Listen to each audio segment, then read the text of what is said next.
Okay, let's unpack this. Organ donation and transplantation. These are terms we hear, maybe we've thought about signing up or, know someone whose life has been touched by this.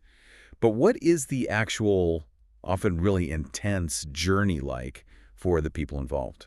It's incredibly complex, far beyond just the surgery itself. It involves navigating serious medical challenges, confronting, well, systemic hurdles, and undergoing really profound emotional experiences for everyone connected. Absolutely. And that's what we're diving deep into today.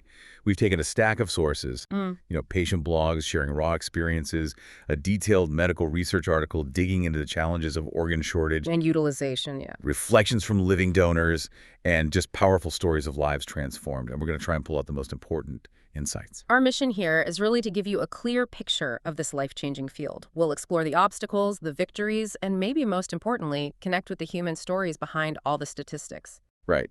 This is your shortcut to being well-informed about organ transplantation. We're going to guide you through what really stands out in this material. So let's start right at the beginning of this path. For many patients, that's the life-altering moment of diagnosis. We saw the example of Ratika, who was just 16 when she was diagnosed with kidney disease. That early diagnosis, it's often a huge shock. Ratika experienced those sort of classic symptoms like overwhelming fatigue, weakness, decreased urine output, which unfortunately progressed to kidney failure. Wow, at 16. Yeah, imagining that when your focus should be on school and friends, Yeah. it's tough. And from that diagnosis, the journey to potentially getting a transplant is described as anything but easy. It's a long and arduous evaluation process, they called it. It really is. It involves a battery of tests, blood work, imaging, and pretty extensive consultations with different specialists. The medical team needs to figure out if a transplant is the right path and if the patient is, well, healthy enough for the surgery and the tough post-transplant regimen. It's a significant hurdle. Yeah.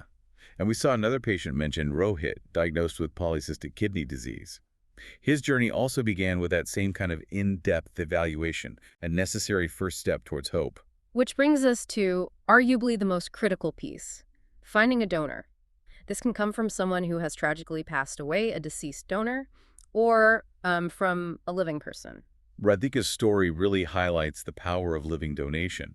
She was incredibly fortunate because not one but three family members, her mother's sister and brother, stepped forward. Amazing. And what's really amazing is her mother, even in her 60s, was able to donate successfully and apparently had a quick recovery. Yeah, living donation where a healthy person donates an organ or part of one, it's just a remarkable act of generosity, and it significantly helps address that critical shortage we hear so much about. Rohit's experience showed a different type of living donation, right?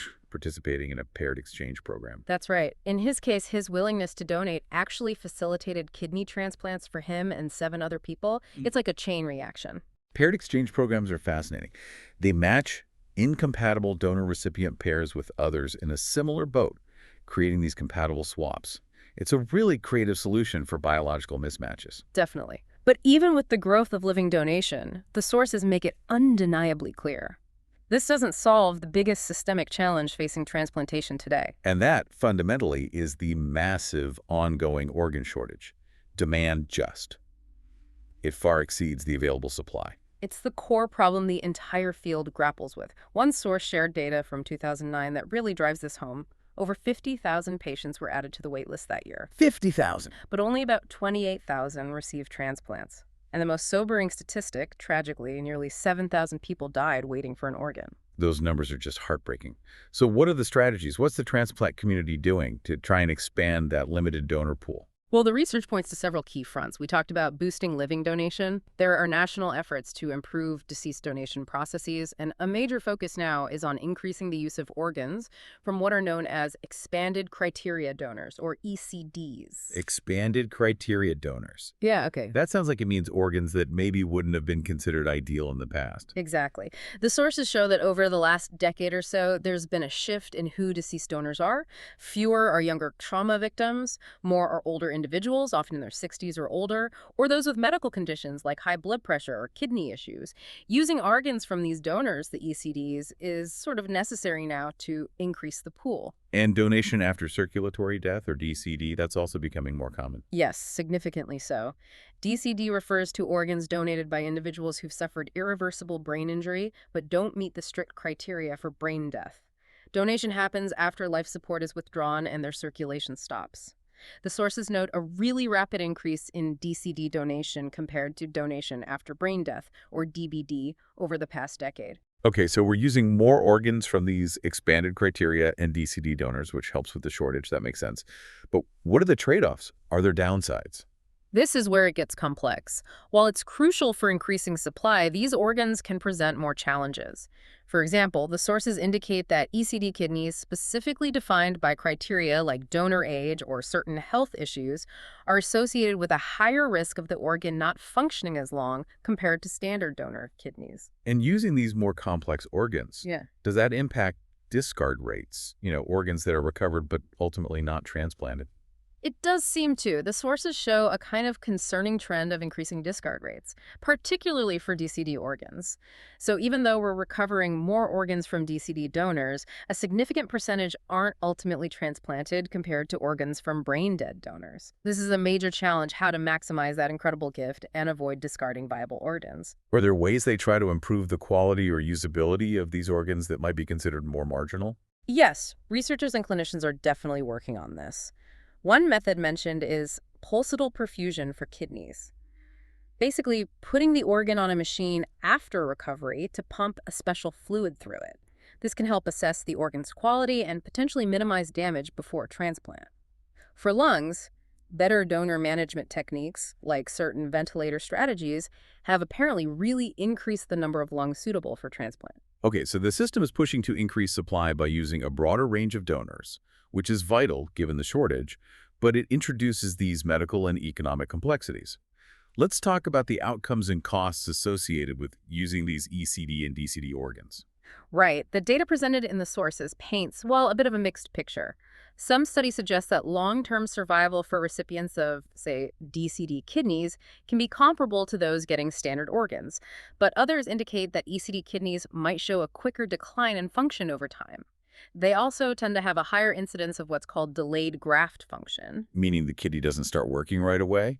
Exactly. It might take some time to wake up, which can mean the patient needs temporary dialysis right after the transplant. And this impacts costs, I imagine. Absolutely. The sources highlight that using ECD and DCD kidneys is associated with higher resource utilization.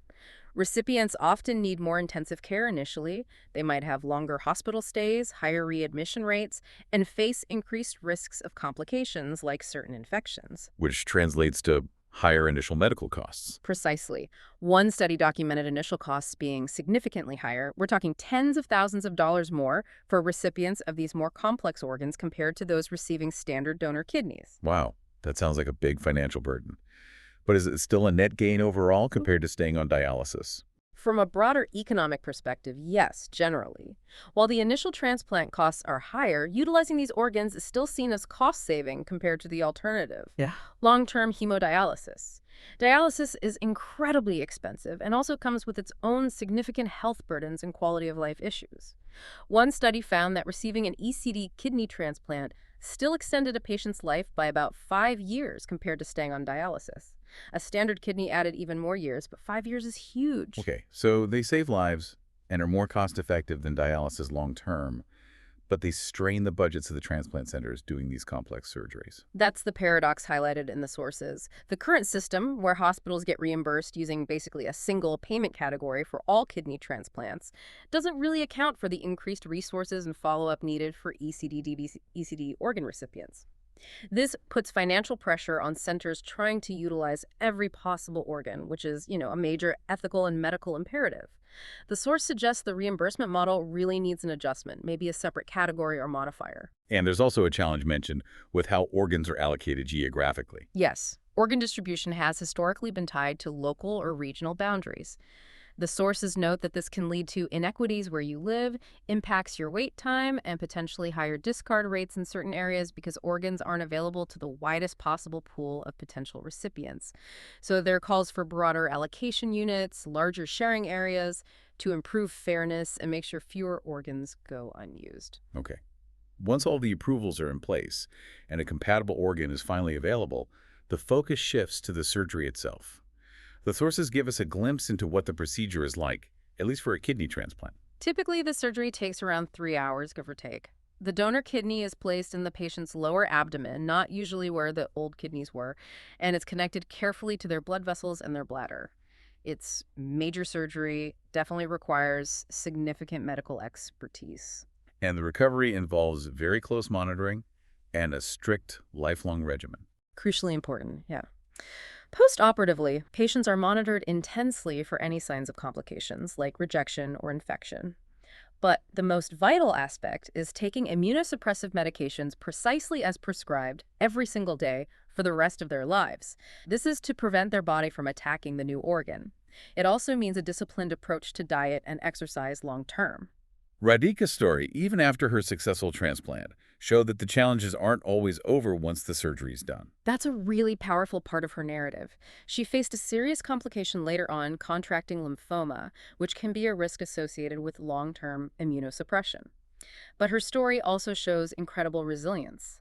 With a strong support system, her family and medical team were clearly key. She was able to navigate and overcome that.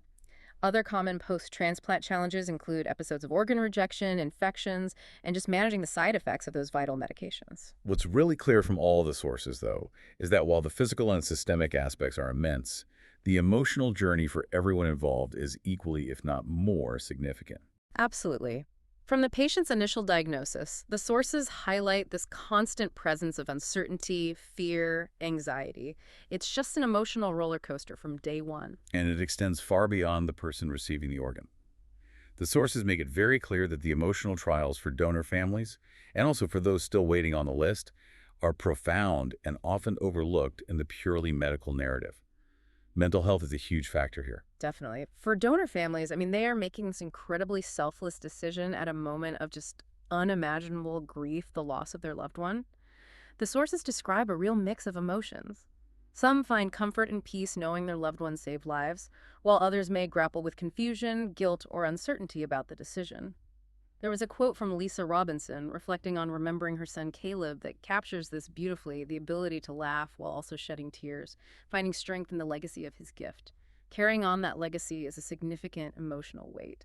And for transplant recipients, even with the incredible gift of a second chance, the emotional road remains demanding. Yeah, they face a lifetime of strict medical routines, frequent hospital visits, and that persistent uncertainty about the long-term health of their transplanted organ. The sources mention feelings like survivor's guilt, living because someone else died, anxiety about the future, and even shifts in their sense of identity after receiving a part of another person. Ellen Gregosian, a recipient, shared a powerful quote that really resonates. Sometimes the mental weight is harder to bear than the physical pain. Wow. And the emotional strain for patients still on the wait list sounds just immense. It's a period often defined by fear, depression, and isolation, all driven by the uncertainty of not knowing if or when an organ will become available. Tim Sullivan's quote from the sources is just heartbreakingly honest. Sometimes I wonder if I'm worthy enough asking for a third chance. That speaks volumes about the emotional burden of waiting. Given this significant emotional weight on everyone, how are people being supported? What kind of help is available? The sources really emphasize the critical importance of mental health support. This includes resources like care kits for donor families, personalized check-ins, access to digital platforms for immediate grief support, things like that. Peer support is also highlighted as really valuable, connecting with others who have shared similar experiences, whether as a donor family recipient or someone waiting. This happens at events or through dedicated organizations. And Eunice Mata's perspective on supporting families in their own language, English or Spanish, shows the need for culturally sensitive resources too. And the importance of self-care comes through strongly as well. Absolutely. Simple but crucial practices are highlighted. Prioritizing sleep, finding relaxing activities like reading or gardening, incorporating physical movement like walking or stretching, and actively connecting with others, whether it's just for a casual coffee or joining support groups. The overarching message seems to be, treat mental health with the same seriousness as physical health, and offer grace and patience to yourself throughout this incredibly challenging process. We've touched on some personal stories already, but the sources are just full of these powerful individual experiences that really bring this whole journey to life.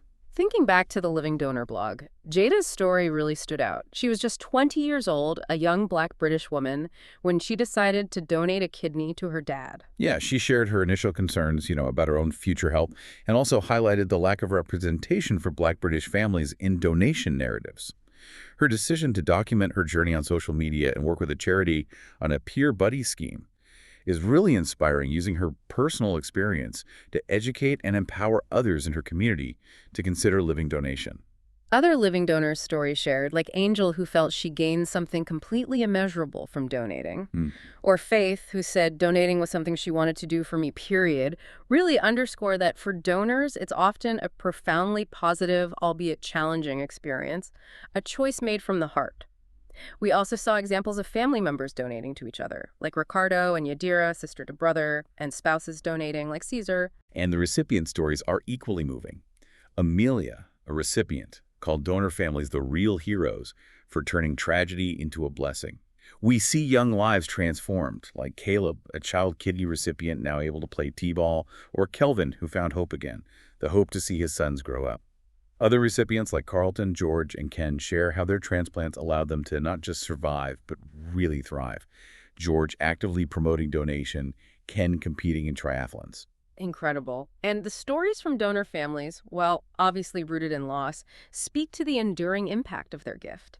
Sarah and Cameron's family shared how their son saved over 20 lives through tissue donation, and how that act of giving helped his mother heal.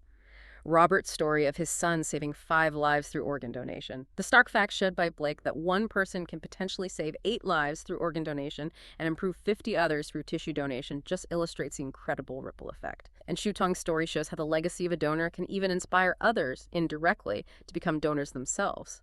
A particularly remarkable story from the sources was Ryan Zinn, featured by Cleveland Clinic. He received a heart transplant at age 15, way back in 1988. 1988. And is incredibly the oldest living adolescent heart recipient in Ohio with the same heart. He's living over 35 years post-transplant. His journey is just a testament to medical advancement and sheer personal resilience. Diagnosed with severe heart failure, suffering jaundice, and even a stroke, he received his donor heart, James's heart, after just 17 days on the wait list. His ability to quickly return to school, compete and win numerous medals in the transplant games, graduate college, and dedicate himself to volunteering and supporting other transplant patients. It's truly extraordinary. Naming his daughter Sylvia Rose James Zinn to honor his donor is just a beautiful tribute. Yeah. His physician commented on the rarity of such long-term survival and credited both Ryan's dedication and the care team. And Ryan uses his story as a powerful call to action for others to consider donation. And then there's Suzanne Mullman's reflection as a living liver donor to her daughter Jen back in 2009. She highlighted that proactive decision to pursue living donation, the sense of control it offered in a really chaotic situation. She talked about overcoming her own fear of needles during the process and the physical recovery, which included significant fatigue for several weeks. But she emphasized the profound lessons learned about her daughter's courage, discovering her own unexpected strength. Her decision later to become a mentor and volunteer stems directly from that deeply transformative experience. Okay. Bringing all these threads together then, what are the key takeaways, the enduring lessons we can pull from this deep dive into the world of organ transplantation? Well, the sources consistently highlight the incredible resilience shown by patients, donors, and families in the face of just immense adversity. Gratitude from recipients is a really powerful recurring theme, as is the absolute necessity of strong medical and emotional support systems throughout the entire journey. The stories also emphasize the importance of being proactive in one's healthcare, advocating for yourself. And the systemic challenge remains right there at the forefront. The transplant community has to continue to innovate and expand the donor pool, while grappling with the complexities of utilizing organs from expanded criteria in DCD donors, balancing potential outcomes, resource use, costs, and the fundamental ethical imperative to save as many lives as possible, and ensuring that precious gift of donation is maximized, not discarded. It's a field really driven by medical miracles, profound human connection, and these ongoing challenges that require constant, careful navigation. So we've journeyed through this intricate world of organ transplantation. We started from the shock of diagnosis, navigated the complex process of finding a suitable organ, looked at the systemic challenges the field faces, and explored the profound physical and emotional impacts on recipients, donors, and their families. It's definitely a landscape of hope, resilience, and continuous innovation, but also significant challenges. Which leads to a final thought. Given the persistent organ shortage, the increasing necessity of utilizing these, let's say, marginal donors, which adds complexity and cost, and the undeniable emotional toll on every single person involved in this life-changing process, How do we collectively ensure equitable access to transplantation for everyone who needs it? How do we maximize the incredible gift of donation to save and heal lives? And how do we provide truly comprehensive support for the well-being of every person touched by this frontier of medicine? What stood out to you in this deep dive? Definitely something for you to think about.